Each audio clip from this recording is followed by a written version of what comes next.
Hello and welcome to episode 67 of SEO is Not That Hard. I'm your host Ed Dawson, founder of keywordspeopleuse.com, the solution to finding the questions people ask online. I'm an affiliate marketer, SEO, and I've been building and monetizing websites for over 20 years. I've built sites from the ground up, bought sites and sold sites in large exits. I'm here to share with you the SEO knowledge, hints and tips I've built up over the years. Today I'm going to talk about why you should be starting your own website right now. Now, I know there's two types of listeners out there. There's some of you who have built sites and are working on your own sites, and that's fantastic. Still listen. I think this is going to provide plenty more motivation for you to keep working hard on those. And there's other people who have either never built a site of their own, are just getting into SEO and haven't started.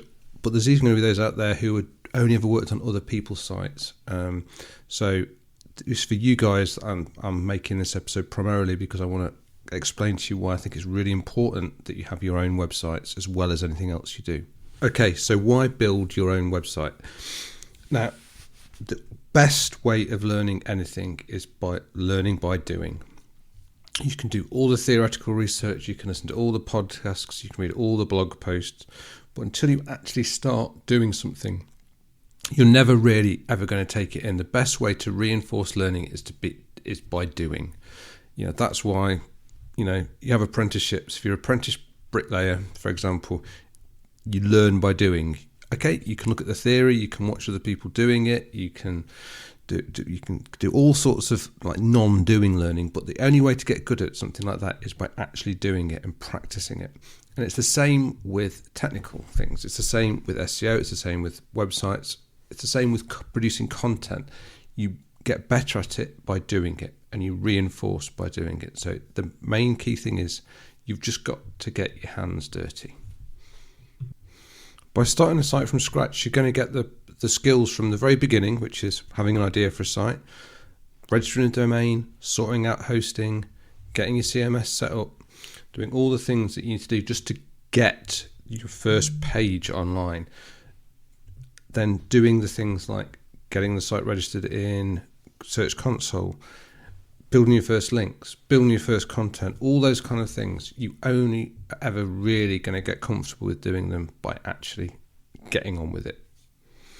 By then having your own site, you'll basically master tasks that you will only get good at by doing. So things like keyword research, on-page SEO, technical SEO, content creation, all things that you can read a lot about, you can listen to a lot about, but you try them, you will learn more by actually doing.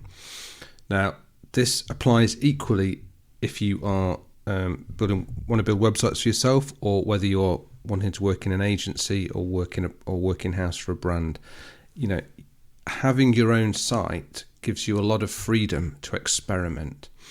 When you're working on somebody else's site, you're going to be constrained by things like budget, the things they want to do, any kind of policies they've got, maybe what people say you can and can't do. Whereas on your own site, there is no rules. There's no one holding you back from trying anything out. You can try, you can go completely white hat, you can try black hat stuff, you can try all sorts of things that you want. And it's that experimentation that helps you stay ahead of the curve. As you've probably realised, if you've spent any time researching SEO, things change all the time. Things that used to work brilliantly then suddenly stop working, and new technologies come along all the time, like the emergence of AI compared to a couple of years ago. So if you have your own website, you then have got something you can keep developing and keep working on, keep experimenting on with these new technologies and new techniques as they come along. But I think possibly the most valuable thing that having your own website and starting your own website is it gives you confidence as you actually achieve things and move things on and start to rank for things, even if it's just small things and sort of low competition things. It's just having that experience and getting things working gives you that motivation to carry on and keep building. And it lets you know that, it is something you can achieve. This is something you can do. But you're only going to prove it to yourself by actually getting started and trying. Just reading, just listening, but not starting doesn't get you there. Even if you are, as I say, an experienced SEO working on other people's sites, I think it will give you that massive confidence boost when you've got your own site to work on. And it can actually give you career opportunities where if you've tried the technique, got something working, you can actually take that learning and experience into your employer or into your clients and say, look, I've done this on my own site and I know it works and I know we can try it. Also, you might also end up building an asset depending on the site, the kind of site you build. But I would say to start with, don't worry about trying to make a site that's going to make money or become the next greatest thing. The key thing is just to start, just to get your feet wet, get moving on. But in the long run, you could end up building an asset that could actually earn you new opportunities. If it's a personal site and a personal brand site, you might find it brings you new work opportunities. If you start an affiliate site or an e-commerce site or anything like that, you could find that you end up making an income from it. But I think the first instance, you just got to start and just give yourself permission to be rubbish. It doesn't have to be great. You just to get a site up. For a lot of people in the first instance is a massive achievement, and one that isn't to be underestimated. So I think the key thing I'm trying to get across here is that with anything, doing all the reading, doing all the theory is fine, but nothing ever beats getting out there, building something for yourself and proving to yourself how it works and that you can do it.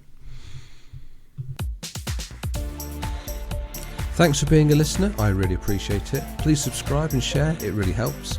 SEO is Not That Hard is brought to you by keywordspeopleuse.com, the solution to finding the questions people ask online. See why thousands of people use us every day. Try it today for free at keywordspeopleuse.com. If you want to get in touch, have any questions, I'd love to hear from you. I'm at Channel 5 on Twitter, or you can email me at podcast@keywordspeopleuse.com. Bye for now, and see you in the next episode of SEO is Not That Hard.